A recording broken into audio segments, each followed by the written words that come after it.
Hello everyone, स्वागत है आप सभी का वीएसएम क्लासेस में। तो कैसे हो सभी? बढ़िया। तो चलिए फिर देखते हैं कल हमने क्या किया था। बोला जी मैंने तो चाचा के लड़के के साथ लड़ाई की थी, मैडम को बताऊं या ना बताऊं? तो भाई वो नहीं पूछ रही मैं। कल हमने किया था ग्रेविटेशन, कि ग्रेविटेशन क्या होती है, ग्रेविटेशनल फोर्स क्या होता है। क्या वो ध्यान है आप सभी को? ठीक है, वेरी गुड, सभी को याद है। तो बताओ भाई ग्रेविटेशनल फोर्स क्या होता है। ग्रेविटेशनल फोर्स क्या है? Attraction between two bodies by virtue of their masses. तो अब हमने ये तो देख लिया कि ग्रेविटेशनल फोर्स होता है भी, कुछ ना कुछ फोर्स से हर एक चीज़ एक दूसरे को अट्रैक्ट कर रही है ना। लेकिन कुछ फोर्स से अट्रैक्ट कर रही है, लेकिन कितने फोर्स से? हमने ये भी देख लिया कि वीकेस्ट फोर्स है, कमज़ोर है सबसे, है ना। सबसे कमज़ोर फोर्स है क्या? ग्रेविटेशनल फोर्स है, weakest force of the nature है। लेकिन फिर भी है कितना, इसकी अमाउंट कितनी होगी? अगर दो बॉडीज़ के बीच में ग्रेविटेशनल फोर्स लग रहा है तो वो कितने फोर्स से एक दूसरे को अट्रैक्ट कर रही है।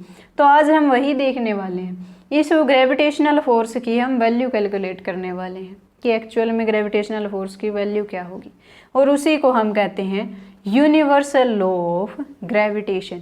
यूनिवर्सल लॉ ऑफ ग्रेविटेशन क्यों कहा? क्योंकि ये हर एक जगह पे अप्लाई होगा। यूनिवर्स में आप कोई भी चीज़ें ले लो, सबसे छोटी से छोटी चीज़ें जिनका वजन कुछ 2 ग्राम 3 ग्राम मिलीग्राम ऐसे है, उन पे भी अप्लाई होगा। और बड़े बड़े प्लैनेट्स, अर्थ, मून, सन, इन पे भी ये फोर्स इसी रूल से अप्लाई होगा। सभी जगहों पे ये फोर्स अप्लाई होगा, इसीलिए हम इसको क्या बोल देते हैं? Universal law of gravitation. तो चलिए ग्रेविटेशनल फोर्स की वैल्यू निकालते हैं। तो एक बात आपने नोटिस की होगी कि आप मान लो एक छोटे से पत्थर को ज़मीन से उठा रहे हो, आप उसको बड़ा ही ईजीली उठा लोगे। क्यों? क्योंकि ग्रेविटेशनल फोर्स जो वो कम लग रहा है उस पर, अर्थ उसको अपनी तरफ खींच रही है और वो भी अर्थ को अपनी तरफ खींच रहा है, और दोनों अर्थ पे पड़ा है तो दोनों चिपके हुए हैं और आप उसको आसानी से उठा लोगे। क्यों? क्योंकि उसका मास कम है। अर्थ का तो मास अब m मान लो कि अर्थ का तो चेंज कर नहीं सकते आप, एक छोटा सा ऑब्जेक्ट है उसका मास कम है तो आप उसको आसानी से उठा लोगे। एक मैं आपको बोलूँगी एक बड़ा सा पत्थर है तकरीबन 100 किलो का, उसको आप उठाओ, m2 मास मान लो उसका, अर्थ का तो वही मास है, लेकिन और उनके बीच में भी क्या होगा? ग्रेविटेशनल फोर्स होगा अर्थ में, और उस बड़े से पत्थर में भी और छोटे वाले में भी, सभी में होता है ग्रेविटेशनल फोर्स। तो लेकिन अब बड़े वाले पत्थर को उठाने में आपको काफ़ी तकलीफ होने वाली है, आप इतना आसानी से आप नहीं उठा सकते उसे। क्यों नहीं उठा सकते? क्योंकि वो ग्रेविटेशनल फोर्स उस पर ज़्यादा लग रहा है। यानी कि जिस ऑब्जेक्ट के मास ज़्यादा होगा उसका ग्रेविटेशनल फोर्स उतना ही ज़्यादा होगा। तो इस बात से हमें क्या पता चला कि जो ग्रेविटेशनल फोर्स है वो प्रोपोर्शनल होता है मासेस के। और मास यहाँ पे तो एक ऑब्जेक्ट का हमारा कांस्टेंट था, जैसे कि अर्थ का तो कांस्टेंट था। लेकिन कई बार क्या होता है कि दो ऑब्जेक्ट, एक ये चौक है और एक डस्टर, इन दोनों के बीच में भी क्या है? ग्रेविटेशनल फोर्स है, लेकिन बहुत ही कम है। मैं इनको इजीली हिला सकती हूँ, लेकिन दोनों के मासेस पे ये डिपेंड करता है। अगर इन दोनों का मास जितना ज़्यादा होगा उतना ही ज़्यादा इनमें ग्रेविटेशनल फोर्स होगा। तो ग्रेविटेशनल फोर्स क्या होता है? अब ज़्यादा पे मास ज़्यादा होने पे ज़्यादा हो रहा है, कम होने पे कम हो रहा है, यानी कि डायरेक्टली उसको इफेक्ट कर रहा है, डायरेक्ट इफेक्ट हो रहा है, ज़्यादा पे ज़्यादा कम पे कम। तो ग्रेविटेशनल फोर्स जो है डायरेक्टली प्रोपोर्शनल होगा किसके? दोनों, एक ऑब्जेक्ट का मान लो मास m1 है और दूसरे का मान लिया m2 है, तो उन दोनों के मासेस के प्रोडक्ट पे, या फिर अच्छे से समझने के लिए ऐसे लिख लो कि उन दोनों के मास को अगर मल्टीप्लाई कर दिया जाए। अब मान देखो छोटे वाला पत्थर है, पत्थर आप उठा रहे हो, उस पर कम लग रहा है फोर्स और बड़े वाले पे ज़्यादा लग रहा है, लेकिन वहाँ पे अर्थ का मास भी तो कुछ रोल प्ले करेगा। अगर उन्हीं को आप मून पे रख दो, मून पे रख दोगे आप उन्हीं पत्थर्स को, तो मून का मास क्या होगा? m1 है मान लो, तो मून पे आपको उनको उठाने में फोर्स कम लगाना पड़ेगा। क्यों? क्योंकि जो मून है उन पर कम ग्रेविटेशनल फोर्स लगेगा, क्योंकि मून का मास कम है। तो यानी कि दोनों के मास से इफेक्ट हो रहा है, पत्थर के मास पे भी डिपेंड कर रहा है कि कितना फोर्स लग रहा है, और जो मून है उसके मास पे भी डिपेंड कर रहा है कि वो उस पर कितना फोर्स लगा रहा है। और उन्हीं सेम ऑब्जेक्ट्स को जब आप अर्थ पे लाते हो तब आपको ज़्यादा फोर्स लगाना पड़ेगा। क्यों? क्योंकि अर्थ का मास जो है वो ज़्यादा है। ठीक है, अब इस ऑब्जेक्ट को मान लो, एक को मान लो आप, एक बार समझने के लिए, कि आपने मून पे रखा हुआ है, मून पे गए हुए हो आप, सपोज कर लो, एक बार सपोज करने में क्या जाता है ना, तो मून पे गए हुए, मान लो मून के क्या है, ग्रेविटेशनल फोर्स कम होगा, वहाँ पे आपको उसी पत्थर को उठाने में कम फोर्स लगाना पड़ेगा, आपको वो हल्का लगेगा इस वजह से। और आप जब उसी को जब अर्थ पे लाते हो तब आपको फोर्स ज़्यादा लगाना पड़ेगा। तो वहाँ के कंपैरिजन में आपको यहाँ पे आप कहोगे ये धरती पे आकर तो ये भारी हो गया, तो वहाँ भी यानी कि इस ऑब्जेक्ट का मास अगर बढ़ा दें फिर तो आपको फोर्स ज़्यादा लगाना ही पड़ेगा, पता ही है, और मून पे चले जाओगे तब भी ज़्यादा लगाना पड़ेगा। यानी कि ऑब्जेक्ट के मास पे तो डिपेंड कर ही रहा है फोर्स कि कितना है एक ऑब्जेक्ट के, लेकिन जो अपना दूसरा ऑब्जेक्ट है चाहे वो बड़ा हो या छोटा हो उस पे भी डिपेंड कर रहा है कि उनके बीच का ग्रेविटेशनल फोर्स कितना है। अर्थ का मास ज़्यादा तो इसका ग्रेविटेशनल फोर्स ज़्यादा, मून का मास कम तो उसका ग्रेविटेशनल फोर्स कम।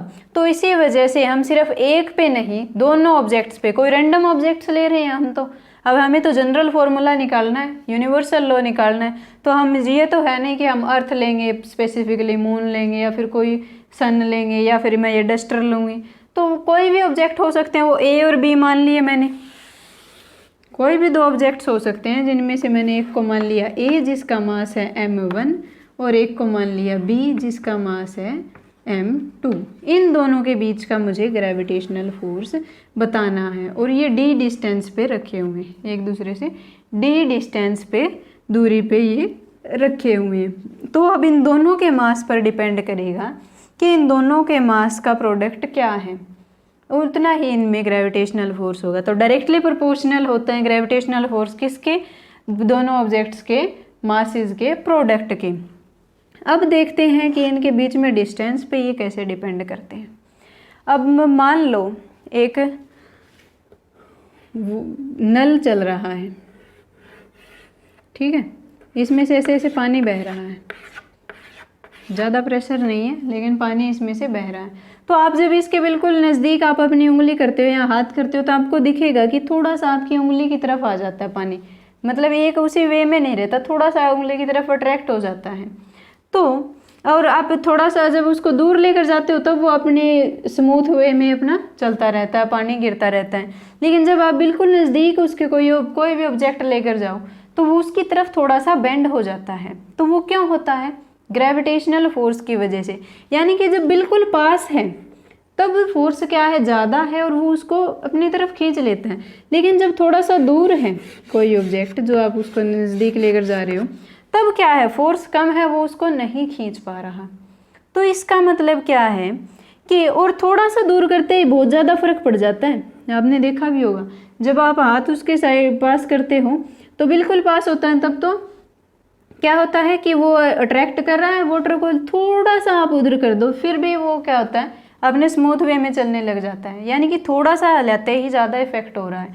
तो जब डिस्टेंस बढ़ रहा है तो फोर्स कम हो रहा है, दूर होते होते फोर्स कम हो रहा है, और जब डिस्टेंस ज़्यादा हो रहा है तो फोर्स कम हो रहा है, और जब डिस्टेंस कम हो रहा है तो फोर्स ज़्यादा हो रहा है।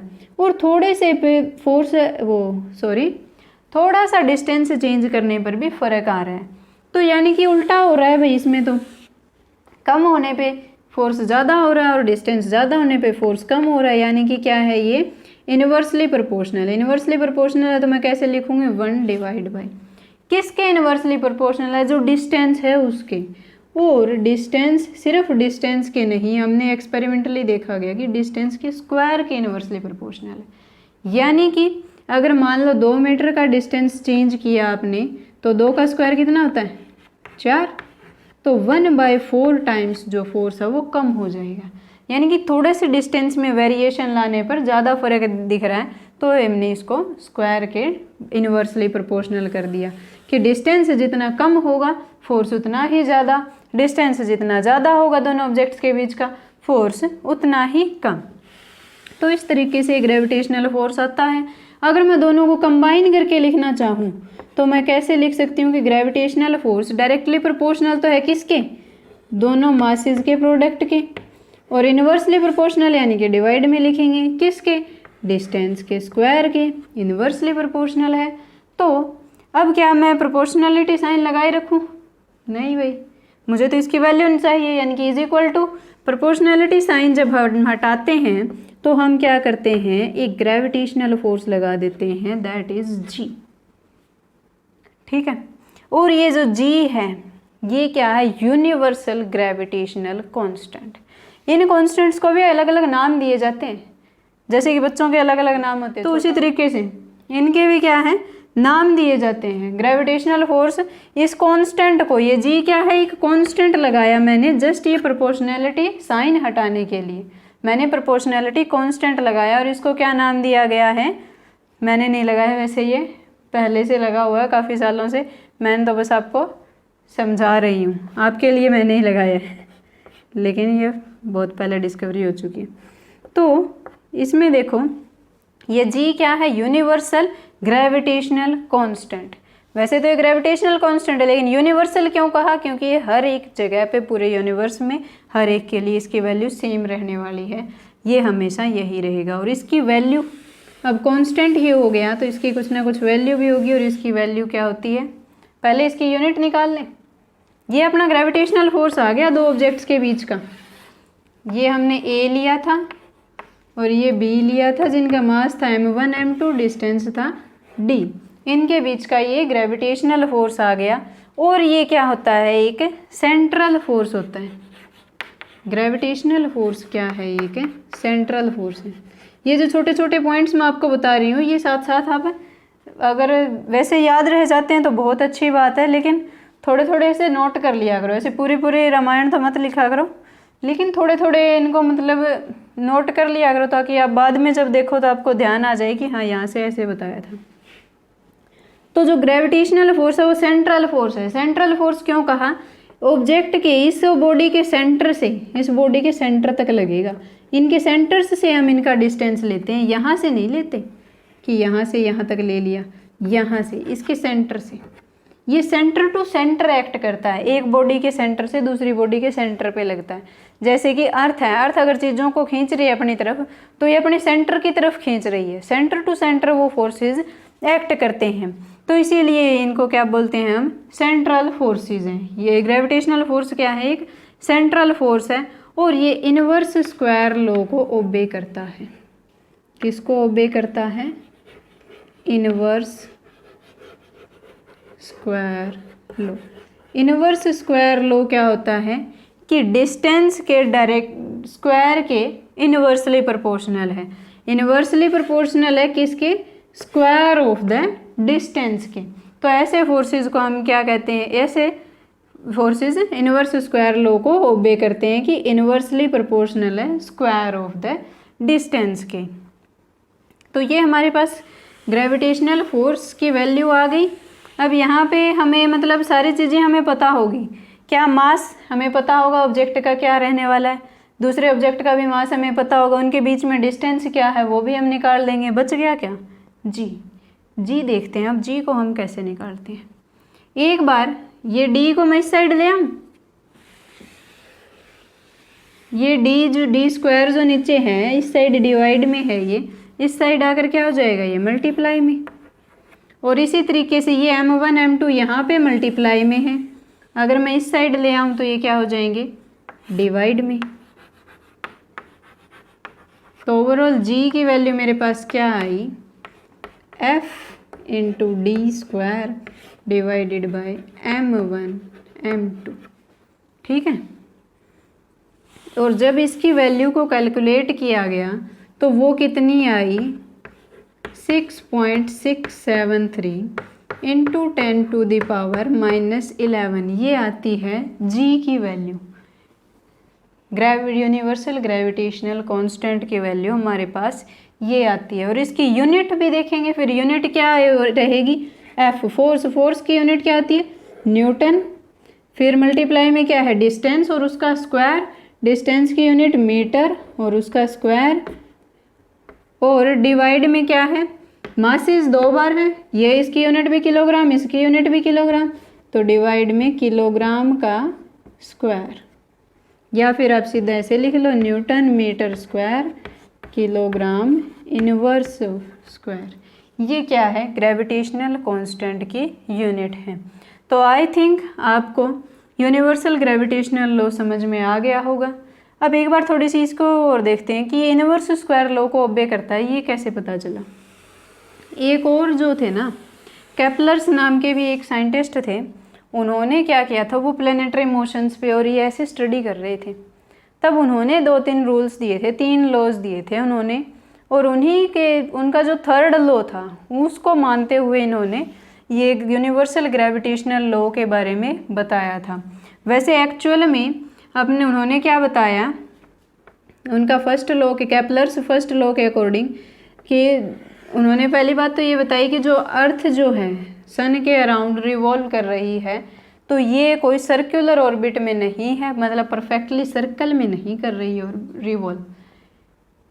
तो बोला पीछे अभी तो ग्रेविटेशन लॉ में तो बताया, प्रूफ ही कर दिया था हमने कि मून भी सर्कल में ऑर्बिट में रिवॉल्व कर रहा है, अर्थ भी सर्कुलर में कर रही है, अब आप बोल रहे हो कि ऐसे नहीं कर रही। बोले गलत पढ़ा दिया था। बोले मैं कह रही हूँ कि नहीं, गलत नहीं पढ़ाया था, लेकिन केपलर्स ने बताया कि इलिप्टिकल ऑर्बिट में मूव कर रही है। बताएंगे आपको वो भी आगे, 1 मिनट रुको। और इन्होंने क्या कहा कि मान लो टी टाइम में ये यहाँ से यहाँ तक पहुँची, अगला सेम अगर मैं टी टाइम लूँ तो ये जो इतना एरिया जो कवर कर रही है, कवर हो रहा है, ये दोनों एरिया क्या होंगे, बराबर होंगे। अपने फर्स्ट रूल में तो यही बताया कि इलिप्टिकल ऑर्बिट में मूव कर रही है, और सेकंड में इन्होंने क्या कहा कि अगर हम टाइम इंटरवल कांस्टेंट मान ले, मान लो कि पहले 5 सेकंड में, बोला फिर ये इसकी मतलब यूनिफॉर्म वेलोसिटी नहीं रहेगी, लेकिन मान लो कि पहले 5 सेकंड में उसने यहाँ से वो यहाँ तक आ गई, ठीक है, और नेक्स्ट 5 में मान लो यहाँ से कोई रोटेशन लिया, तो अगर हम टाइम इंटरवल सेम रख रहे हैं तो ये जो एरिया जो कवर करेगी ना वो ऑब्जेक्ट के द्वारा जो ये आर्क बन रही है, ये एरिया कवर होगा वो सेम रहेगा। और थर्ड लॉ में उन्होंने बता दिया कि जो इन सन के बीच में और कोई अदर प्लेनेट हम ले रहे हैं, उनके बीच में जो डिस्टेंस होता है वो प्रोपोर्शनल रहेगा, r³ जो है प्रोपोर्शनल रहेगा उस टाइम के स्क्वायर के। यानी कि उन्होंने कहा कि r³ डिवाइड बाय अगर हम t² कर दें तो ये हमेशा कांस्टेंट आएगा। इस टर्म को उन्होंने कांस्टेंट बता दिया। r उन दोनों के बीच का डिस्टेंस और t टाइम की कितना टाइम लग रहा है, तो इसको उन्होंने कांस्टेंट बता दिया। और इसी को रेफरेंस मानते हुए, इसी के अकॉर्डिंग न्यूटन्स ने अपना ग्रेविटेशनल लॉ को प्रूफ किया था, उसके बारे में बताया था। लेकिन उन्होंने एक कंसिडरेशन ली कि इन्होंने तो इलिप्टिकल ऑर्बिट बताया, लेकिन उन्होंने इसको ऑलमोस्ट एक सर्कुलर ऑर्बिट मानकर इसको प्रूफ किया था। यानी कि एक्चुअल में क्या है कि जो प्लैनेट्स वगैरह इलिप्टिकल ऑर्बिट में मूव कर रहे हैं, इलिप्टिकल उनका पाथ है, परफेक्टली वो सर्कल में सन के अराउंड रिवॉल्व नहीं कर रहे, वो इलिप्टिकल इस टाइप के ऑर्बिट में रिवॉल्व कर रहे हैं। लेकिन ग्रेविटेशनल लॉ को जब हम प्रूफ करते हैं तो हम उनको एक मान लेते हैं कि वो सर्कुलर ऑर्बिट में रिवॉल्व कर रहे हैं। तो हम यही मानकर चलेंगे एक बार कि वो सर्कुलर ऑर्बिट में मूव कर रहे हैं, लेकिन एक्चुअल में क्या है कि वो इलिप्टिकल में रिवॉल्व कर रहे हैं। वो बाद में केपलर्स लॉ के अकॉर्डिंग उन्होंने प्रूफ किया था, वो हम बाद की बात है। एक बार के लिए इतना ही आपको मानना पड़ेगा कि वो सर्कुलर ऑर्बिट में है, और उन्हीं के अकॉर्डिंग हम ग्रेविटेशनल लॉज वगैरह निकालते हैं, और हमने ग्रेविटेशनल यूनिवर्सल ग्रेविटेशन लॉ निकाला भी है। तो आई थिंक काफ़ी लंबा हो गया और थोड़ा बोरिंग सा भी हो गया, कोई बात नहीं, पढ़ना है, ज़्यादा इंटरटेनमेंट हो भी नहीं सकता, पढ़ना होगा तो चलिए आज के लिए फिर इतना। Thank you so much, tata bye bye.